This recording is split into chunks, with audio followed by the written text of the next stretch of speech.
Advertência contra Nínive. Livro da visão de Naum. O Senhor é Deus zeloso e vingador. O Senhor é Deus zeloso e vingador. O Senhor executa vingança contra os seus adversários e manifesta o seu furor contra os seus inimigos. O Senhor é muito paciente, mas o seu poder é imenso. O Senhor é bom, um refúgio em tempos de angústia. Ele protege os que nele confiam, mas, com uma enchente devastadora, dará fim a Nínive. Expulsará os seus inimigos para a escuridão. Assim diz o Senhor. Apesar de serem fortes e numerosos, serão ceifados e destruídos. Mas você, Judá, embora eu a tenha afligido, não a afligirei mais. Agora vou quebrar o jugo do seu pescoço e arrancar as suas algemas. O Senhor decreta o seguinte a seu respeito, ó rei de Nínive. Você não terá descendentes que perpetuem o seu nome. Destruirei as imagens esculpidas e os ídolos de metal do templo dos seus deuses. Prepararei o seu túmulo porque você é desprezível. Vejam sobre os montes os pés do que anuncia boas notícias e proclama paz. Celebre suas festas, ó Judá, e cumpra os seus votos. Nunca mais o perverso invadirá. Ele será completamente destruído. Bem-vindo a mais um encontro com a palavra. Nesse programa, fazemos um estudo de toda a Bíblia, do Gênesis ao Apocalipse. Esse estudo já nos trouxe aos livros proféticos do Velho Testamento. Hoje estamos iniciando o estudo do profeta Naum. Acabamos de ouvir o início de sua profecia. O estudo do profeta Naum é uma continuação dos estudos dos profetas que estamos fazendo. Alguns acham que o profeta Naum poderia ser chamado Mas por quê? Porque é o som que as pessoas fazem quando respondem a outra sem prestar muita atenção no que estão dizendo. Sabem por quê? Porque a leitura do livro de Naum pode se tornar chata, monótona. Para ajudar nessa leitura, vamos ver um pouco do contexto histórico de quando o livro foi escrito e vamos procurar ver qual é a aplicação que Deus tem para nós nesse livro. O livro de Naum nos leva de volta à cidade que foi objeto do preconceito e da pregação de Jonas. Jonas pregou para Nínive no ano de 785 a.C. Você deve estar lembrado de termos mencionado que a maior cruzada evangelística da história já registrada aconteceu quando Jonas foi pregar em Nínive. Agora que você está iniciando a leitura do livro de Naum, observe que sua história aconteceu cerca de 150 anos depois que Jonas empreendeu a grande cruzada evangelística de Nínive.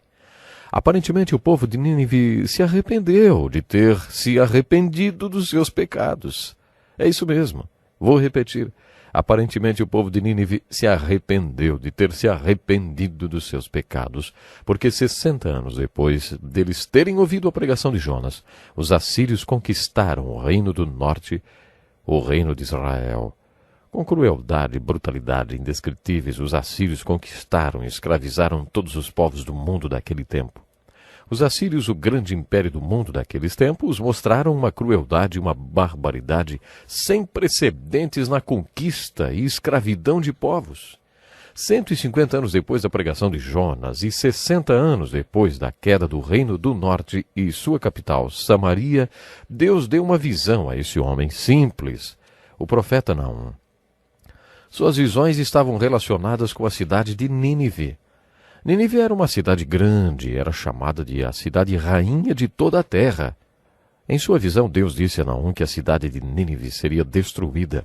Naum pregou essa visão que Deus lhe deu. Essa visão profética da queda de Nínive está relatada em 3 pequenos capítulos do livro de Naum. No primeiro capítulo é declarada a destruição de Nínive. Já no capítulo 2, essa destruição é descrita, e no capítulo 3, a destruição de Nínive é justificada. Hoje temos a visão de Naum, referente à queda de Nínive, registrada na Bíblia. 23 anos depois que Naum anunciou sua visão, a grande cidade de Nínive caiu. Quando Naum anunciou sua visão, provavelmente ele foi ridicularizado e as pessoas acharam que ele estava delirando por falar que uma cidade tão poderosa como Nínive fosse ser destruída. A cidade de Nínive foi construída entre 2 rios. Dizia-se até que o único modo de Nínive cair seria se um dos seus rios a invadisse. A profecia de Naum foi bem específica. O profeta disse que a cidade iria cair porque um dos seus rios transbordaria, fazendo ruir os seus muros. O inimigo passaria pelos muros derrubados e conquistaria totalmente a cidade. 23 anos depois que Naum pregou essa profecia, foi exatamente isso que aconteceu e a sua profecia foi cumprida ao pé da letra, nos mínimos detalhes. Quando começamos a estudar o profeta Naum, descobrimos que pouco se sabe sobre ele. Temos ideia de quando ele viveu porque ele menciona a queda de Tebas que ocorreu no ano 663 a.C. Sabemos que Nínive caiu no ano de 607 a.C. e por isso os estudiosos datam o profeta Naum entre esses dois eventos, ou seja, por volta do ano 630 a.C. Isso significa que Naum foi contemporâneo de profetas como Isaías, que precederam o cativeiro babilônico, e também que ele viveu durante o reinado do rei Ezequias. Há duas possibilidades quanto a Elcós, o lugar mencionado como sendo onde ele viveu. Havia um vilarejo perto de Nínive com esse nome. Alguns estudiosos acreditam que Elcós fosse seu lar e onde estaria seu túmulo. No entanto, há um lugar ao norte da Galiléia chamado Cafarnaum, que Jesus escolheu para morar. Sabemos que Jesus era de Nazaré, mas por causa da incredulidade dessa cidade, Jesus escolheu Cafarnaum, junto ao mar da Galiléia, para ali morar. De acordo com Marcos, na verdade, Jesus tinha uma casa em Cafarnaum. Está registrado no Evangelho de Marcos. De madrugada, Jesus levantou-se e saiu de casa.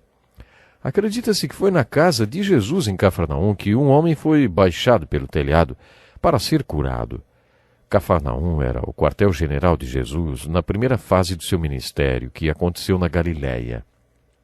Foi na Galiléia, ao norte de Israel, que Jesus recrutou os seus discípulos, anunciou a maioria dos seus ensinamentos, discipulou e operou diversas curas antes de descer para Jerusalém, para sofrer e morrer. Na língua original em que o Evangelho de Marcos foi escrito, a palavra Cafarnaum, na verdade, significa Vila de Naum. Muitas pessoas acreditam que o profeta Naum tenha sido o fundador da cidadezinha junto ao mar da Galiléia e que recebeu seu nome. Para estudarmos bem o livro de Naum, precisamos conhecer um pouco sobre a cidade de Nínive. As escavações dos arqueólogos indicam que a profecia desse profetazinho foi uma profecia e tanto. Ele foi muito preciso quanto à queda da cidade. Os arqueólogos dizem que ler a profecia de Naum, escrita 23 anos antes do seu cumprimento, é a mesma coisa que ler um relato histórico. Como já destaquei antes, nesse estudo dos profetas observaremos a queda de 4 cidades. O povo de Deus tinha um reino no norte e outro no sul. 10 tribos ficavam no reino do norte e 2 no reino do sul. O reino do norte tinha capital Samaria. Muito bem, esses livros proféticos falam sobre a queda de Samaria. Samaria foi conquistada pelos assírios 60 anos depois de Jonas ter pregado em Nínive. O povo de Deus tinha um reino no sul, o reino de Judá, cuja capital era Jerusalém. A maioria das profecias dá ênfase à queda de Jerusalém e o cativeiro babilônico que se seguiu. As outras 2 cidades citadas nesse livro profético são as cidades inimigas do povo de Deus.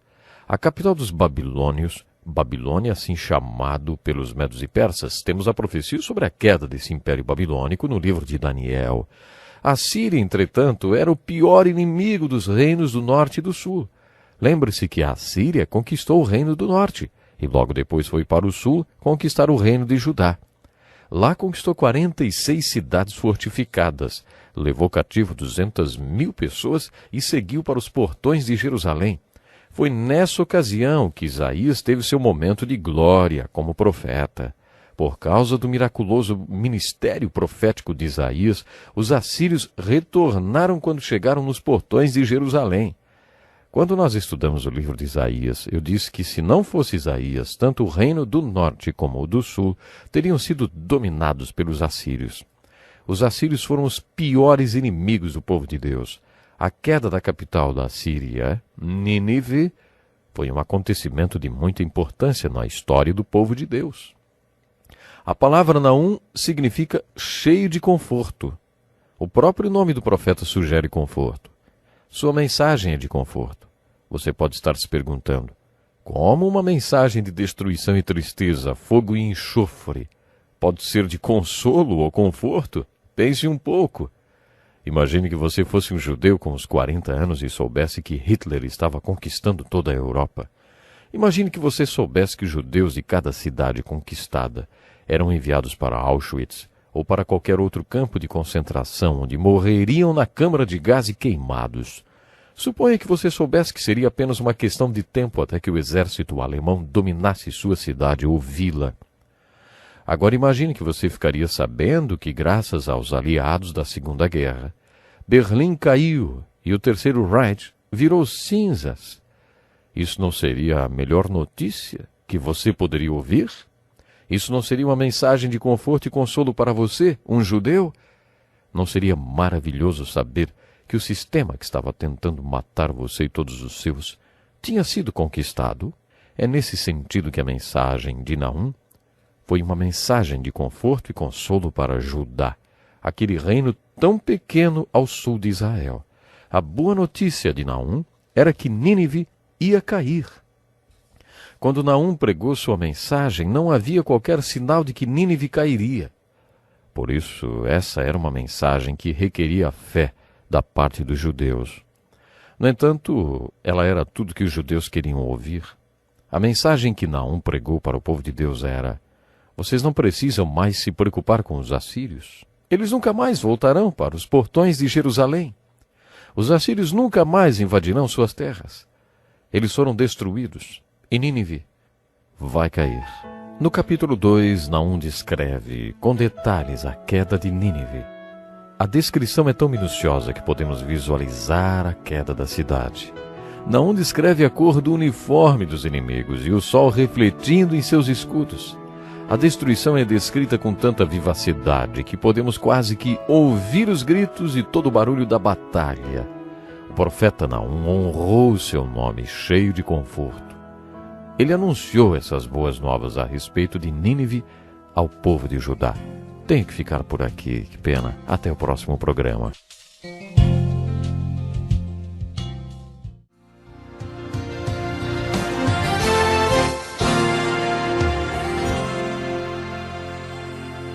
Que bom estarmos aqui para mais um encontro com a palavra, e você é bem-vindo.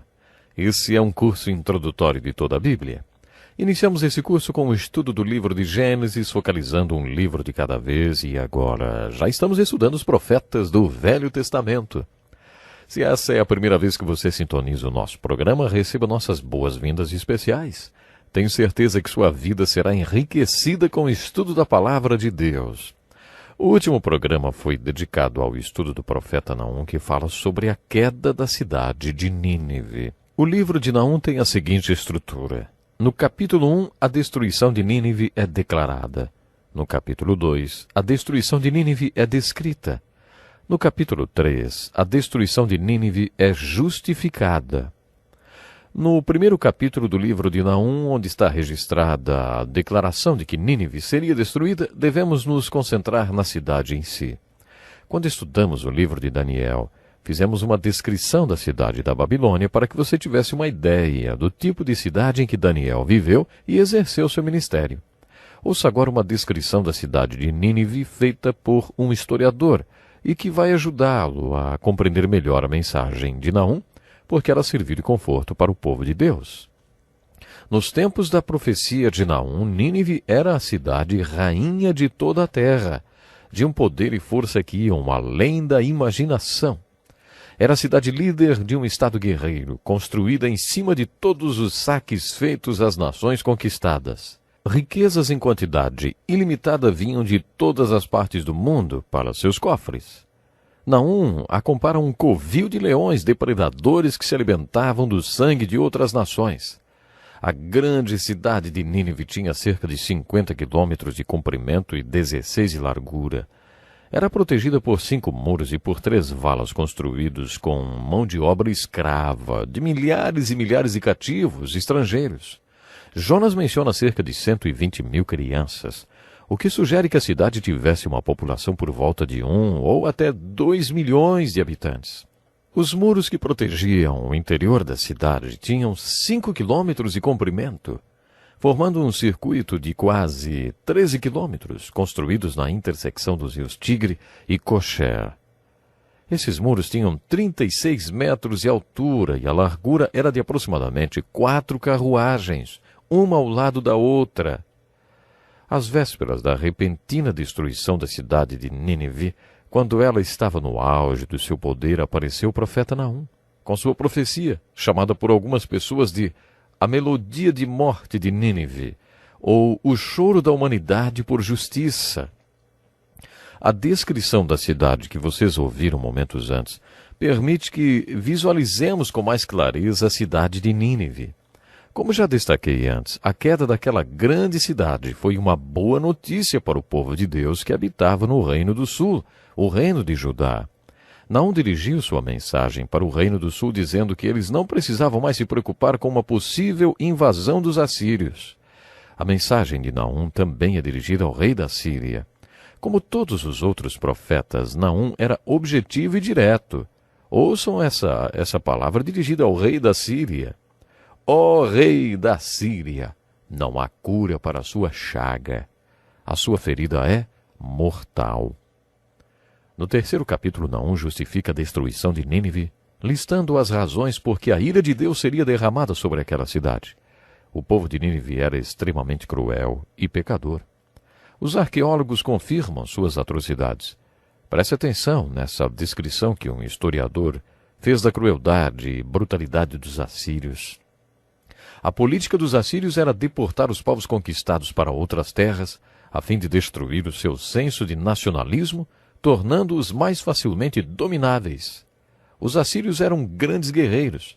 A maioria das outras nações eram apenas saqueadora, mas os assírios foram muito além disso. Todo o seu reino foi construído à custa dos saques de outros povos, e além disso eram extremamente cruéis. Eles tiravam a pele dos seus cativos quando ainda estavam vivos. Cortavam-lhes as mãos, os pés, narizes, orelhas, línguas. Tiravam seus olhos e empilhavam os crânios humanos para que o terror fosse espalhado por todas as nações. No capítulo 1, versículos 2 a 8, Naum aborda outro tema, além da destruição e queda de Nínive. Na verdade, a profecia de Naum é um estudo do caráter de Deus. Temos a tendência de fixar certas características do caráter de Deus, como, por exemplo, o amor. É bom saber que Deus é amor. É bom ouvir isso. Mas, quando ouvimos a respeito da ira de Deus, ficamos um pouco incomodados. Não cai tão bem aos nossos ouvidos ouvir sobre a justiça, a santidade, a retidão de Deus e sobre sua intolerância com o pecado. As Escrituras apresentam o caráter de Deus como um arco-íris com várias cores. De acordo com a Bíblia, Deus é emocional e possui uma variedade de emoções.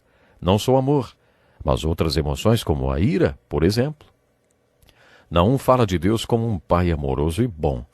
Ele nos diz para buscarmos a Deus quando tivermos problemas.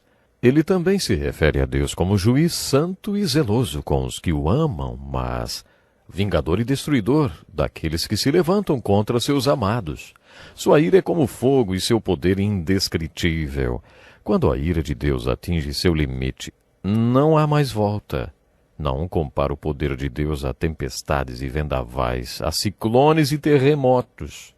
Lemos sobre isso no primeiro capítulo. O que mais Naum fala sobre o caráter de Deus? Vamos ver. No capítulo 2, Naum faz uma descrição detalhada da destruição e queda de Nínive. Os soldados desertam, o povo é dominado pelo medo e pelo terror, seus joelhos tremem, os corações se derretem por causa do horror, o povo fica em estado de choque, pálido e trêmulo. No capítulo 3, Naum mostra o porquê da destruição de Nínive. Portanto, no capítulo 1, a destruição de Nínive é declarada. No capítulo 2, a destruição de Nínive é descrita. E no capítulo 3, a destruição de Nínive é justificada. Nesse capítulo, Naum relata por que Deus destruiu Nínive. Ai da cidade sanguinária, repleta de fraudes e cheia de roubos, sempre fazendo as suas vítimas. Tudo por causa do desejo desenfreado de uma prostituta sedutora, mestra de feitiçarias, que escravizou nações com a sua prostituição e povos com a sua feitiçaria. Em todas as esquinas as crianças foram massacradas. Lançaram sorte para decidir o destino dos seus nobres. Todos os nobres foram acorrentados. Talvez essa tenha sido uma das razões da queda de Nínive. Quem ouve notícias a seu respeito bate palmas pela sua queda, pois quem não sofreu por sua crueldade sem limites? Poderíamos falar a mesma coisa a respeito da Alemanha nazista quando Hitler estava no poder. Naquela época, em toda a Europa, encontravam-se as vítimas do Terceiro Reich. Meu querido ouvinte, era também assim no tempo do Império Assírio. Em toda parte havia pessoas que tinham sofrido a crueldade da Síria. Quando lemos a declaração, a descrição e a justificação da destruição de Nínive, levantamos uma questão. Será que podemos tirar do livro de Naum uma aplicação para as nossas vidas? A mensagem que podemos tirar para nós tem a ver com o caráter de Deus. A profecia de Naum é um estudo sobre a ira de Deus. A palavra em hebraico para a ira de Deus é atravessar, como atravessar um rio. Essa palavra sugere que Deus é bom, Deus é amor, e é assim que Ele prefere se manifestar.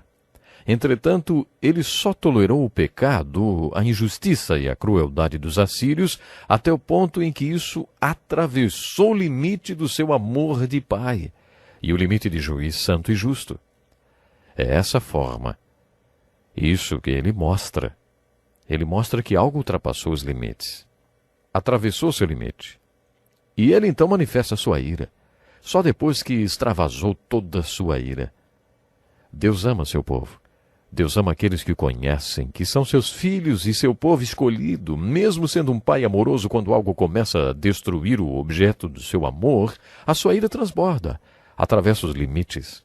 E ele só para depois de destruir o que estava destruindo o objeto do seu amor, isto é, os seus amados. Procure entender o caráter de Deus. A ira de Deus é uma atitude consistente e permanente de santidade em relação ao pecado. A ira de Deus é uma atitude consistente e permanente entre um Deus amoroso e algo que esteja destruindo o objeto do seu amor. A ira de Deus é uma reação fatal de absoluta santidade em relação ao pecado. A ira de Deus é uma reação fatal de um Deus amoroso em relação ao que está destruindo o objeto do seu amor. Tenho uma experiência para contar para vocês que ilustra bem o que estou falando. Um pai muito amoroso estava na delegacia, absolutamente inconformado, porque um homem tinha estuprado e assassinado sua filhinha de 7 anos. Quando foi trazido para a delegacia, o homem que tinha cometido o assassinato tão cruel contra o objeto do amor daquele homem, que era um pai amoroso, foi necessário que um batalhão o segurasse. Segurasse aquele homem, o pai, impedindo-o de extravasar toda a sua ira no assassino que destruiu o objeto do seu amor. Esse foi o erro de Hitler nos anos 40. Ele achou que poderia destruir quem ele quisesse. Só que ele ultrapassou os limites. E se não fosse a ira dos países aliados ter invadido seus limites e se manifestado, hoje não haveria um judeu vivo para contar a história. Os judeus são o povo de Deus. Eles são o objeto do amor de Deus. Eles têm sido sistematicamente assassinados. Creio mesmo que o Holocausto tenha sido como uma conquista assíria ou babilônica. Ocorreu o mesmo genocídio contra os judeus, o objeto do amor de Deus. Creio que nos anos 40, os limites de Deus foram ultrapassados, e ele manifestou sua ira até que o Terceiro Reich nazista fosse aniquilado. Um dos objetivos do livro de Naum é nos mostrar o caráter de Deus. É claro que Deus é amoroso, mas até que o seu cálice transborde. Meu querido ouvinte, a palavra de Deus é verdadeira. Você pode experimentar tanto a ira de Deus como o amor dele. Sua palavra nos diz que Deus é amor. Deus quer que todos se acheguem a ele e experimentem o seu amor, mas aqueles que rejeitam o seu amor já estão julgados. A palavra diz: quem nele crê não é condenado, mas quem não crê já está condenado, por não crer no nome do Filho unigênito de Deus. É o que diz o ensino de Jesus. Bom, chegamos ao final do programa. Deus lhe abençoe.